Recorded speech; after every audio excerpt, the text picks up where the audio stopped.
Oke, ini tanpa membuang waktu, Prof. Suparji Ahmad, saya ingin membacakan. Ini Hakim Tunggal Eman Sulaiman ya. Ada 9 amar putusan. Biar lengkap ya, Mas Reza ya. Mengabulkan permohonan pra-peradilan termohon untuk seluruhnya. Kedua, menyatakan proses penangkapan Peggy Setiawan beserta semua yang berkaitan lainnya dinyatakan tidak sah dan batal demi hukum. Ketiga, menyatakan tindakan pemohon menetapkan termohon sebagai tersangka pembunuhan Vina Eki dinyatakan tidak sah. Keempat, menyatakan surat penetapan tersangka Peggy Setiawan batal demi hukum. Poin 5 yang kita tadi sempat perbincangkan. Menyatakan tidak sah segala keputusan dan penetapan yang dilakukan lebih lanjut oleh termohon yang dikenakan dengan penetapan tersangka atas diri termohon pada pemohon. Yang keenam, memerintahkan termohon menghentikan penyidikan terhadap termohon. 7, memerintahkan pada termohon untuk melepaskan pemohon dari tahanan. 8, memulihkan hak pemohon dalam kemampuan kedudukan dan harkat serta martabat seperti sedia kala. 9, membebankan biaya perkara pada negara. Poin 5 tadi tuh yang kayaknya masih nyangkut oleh Mas Reza Indragiri ini. Saya ulang lagi nih, menyatakan tidak sah segala keputusan dan penetapan yang dilakukan lebih lanjut oleh termohon yang dikenakan dengan penetapan tersangka atas diri termohon pada pemohon. Maksudnya? Ini putusan yang sangat visioner, futuristik gitu. Ke depan begitu ya antisipatif berpikirnya gitu. ya. Padahal belum tentu ada itu kan. Terus dinyatakan udah dipagering akan tidak sah kan itu, tidak boleh kan gitu. Iya. Nah ini agak menarik menurut saya. Dan itu apa Kalau pertimbangannya? ketemu novum misalnya bagaimana? Ya, makanya Bukti itu, baru gimana? ini agak menarik putusan hakim ini. Visioner banget gitu. Visioner banget kan. Dan itu tidak konsisten dengan pertimbangan-pertimbangan hukumnya yang menyatakan tidak pernah diperiksa sebagai calon tersangka, tiba-tiba muncul tentang itu kan ini. Jadi ini agak unik dan mungkin bisa diperiksa oleh KY karena muncul putusan seperti itu ini. KY perlu turun? Oh, tidak mungkin. Kenapa? Harkat KY martabat. tidak boleh menilai putusan.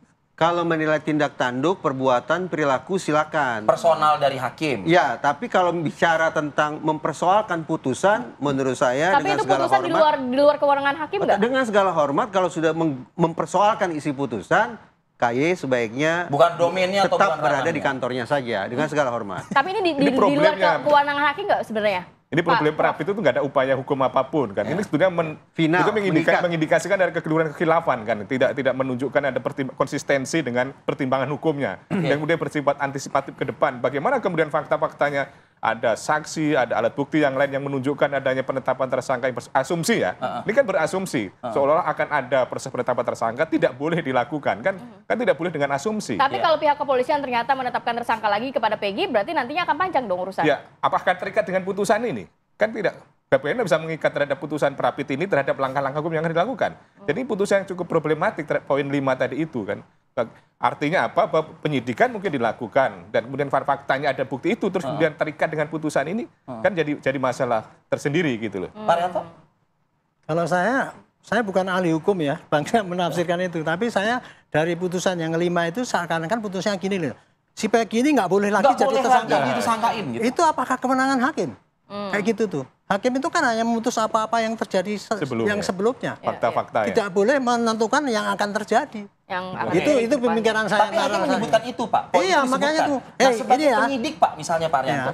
Sebagai penyidik, akan menghormati poin 5 atau masih akan tetap kekeh Pak mencari bukti Kalau baru? penyidik, kalau saya sebagai penyidik ya, Itu. masih penyidik ya. Saya lihat, kalau tidak ada PK yang mengalahkan, saya tetap akan mencari tersangka yang dulu, gitu, yang 3 di dalam keputusan itu.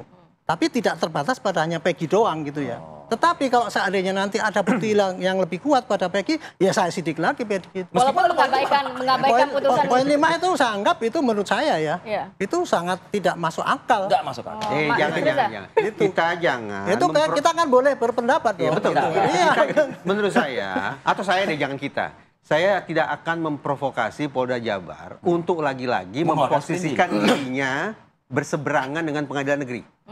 Untuk lagi-lagi berseberangan. Lagi-lagi kenapa bisa dikatakan lagi-lagi? Pertama, masih ingat ketika preskon, Polda Jabar mengatakan 2 DPO fiktif Ya. tanpa ada proses hukum apapun. Itu kan berarti bertentangan, berseberangan, berhadapan-hadapan dengan Nggak pengadilan putusan negeri. pengadilan. Satu. Yang kedua, pada saat preskon disebutlah, maaf ini, Peggy Setiawan ini adalah orang pertama yang melakukan ruda paksa. Padahal putusan pengadilan apa? Peggy Setiawan tidak melakukan ruda paksa. 2. Nah kalau sekarang kita jolok-jolok kata orang Melayu, kita jolok-jolok Polda Jabar untuk bikin sprindik baru, berarti sama artinya kita dengan menjerumuskan Polda Jabar untuk lagi-lagi bertentangan memunggungi pengadilan negeri. Jangan sampai terjadi seperti Ya itu. gitu Pak Wiranto. Saya kira konteksnya tidak Saya seperti kalau itu tidak- lah. Bentar, saya ke Pak Wiranto dulu. Saya tidak menafsirkan seperti itu ya. Kalau saya tuh karena penegak hukum ya berdasarkan dari hukum gitu kan. Ya, oke. Ini hukum Artinya ini pernyataan-pernyataan sebelum putusan kemarin itu ya wajar dan sah itu. enggak. Kalau yang kemarin itu ya, Heeh. ya maksudnya putusan yang Ya mana? ini ya? tadi sampaikan poin-poinnya oleh Mas Reza. Satu terkait dengan Fiktif dua DPO Ah, fiktif. itu Lalu pernyataan ruda pernyataan dia kan mengatakan DPO fiktif. Heeh. Itu saya menilai Polda Jabar bukan mengatakan yang DPO itu fiktif, bukan. Dia hanya menyatakan dari saksi menyatakan yang mengatakan bahwa 3 DPO itu yang masih kekeh menyatakan itu 3 sebagai DPO. Dia mengatakan, Pak, dari 3 DPO itu sebetulnya hanya 1 yang ada orangnya. Ya. Yang 2 itu fiktif. Yang ngomong itu adalah saksi, bukan penyidik. Ya, ya. Gitu loh. Oke, Yang akhirnya- menyebut, tapi semua kan wah itu Itu penyidik yang ngomong. Ya itu kan dari pihak lawan kan gitu. Tapi yang saya dengar ya itu bunyinya gitu. Kalau lebih vulgar lagi si Sudirman itu mengatakan ya dari 5 saksi yang dulunya mencabut tapi yang tidak kan 1 itu mengatakan Pak itu sebetulnya Pak 3 orang itu asal ngomong aja ngomongnya gitu. Yang ada orangnya betul-betul hanya Cuma si Peggy 1, ini. ya, ya. Yang ini nggak ada Bapak cari pun nggak akan ketemu. Jadi tidak mengabaikan putusan pengadilan di tahun 2017 ya? Iya, itu kayak gitu. Yang saya dengar ya, makanya saya tafsirkan. Nah kemudian kan dipelintir, wah, penyidik mengatakan itu fiktif dari mana menghilangkan 3 jadi 1 itu. Padahal bukan gitu yang terjadi. Oke, Prof, kalau melihatnya ini harus seperti apa berarti nanti? Kita kan juga pengen kasus ini terungkap dengan jelas. Selain juga tadi sebenarnya ada poin kelima, bagaimana nanti pihak kepolisian mengambil langkah atas tersangkanya Peggy dengan sprindik baru dan lain sebagainya. Tapi cukup potensial nggak kasus ini terungkap? Ya, saya kira pertama Hakim Eman ini kan dalam pertimbangannya kan menggunakan posita putusan MK bahwa pemeriksaan calon tersangka itu tidak dalam petitum putusan MK. Dengan demikian posita pun dari Hakim Eman itu juga menjadi perhatian bahwa tidak ada pemeriksaan calon tersangka yang menyebabkan petitum tadi itu. Yeah. Maka oleh karenanya mengingat ya sekali lagi bahwa pertimbangan itu menjadi bagian penting dalam proses penegakan hukum sebagaimana Prapit ini juga, maka tidak ada salahnya juga bagi Polda Jawa Barat untuk melakukan pemeriksaan calon tersangka seandainya memang ada keyakinan cukup alat bukti dalam konteks penetapan tersangka oleh Peggy.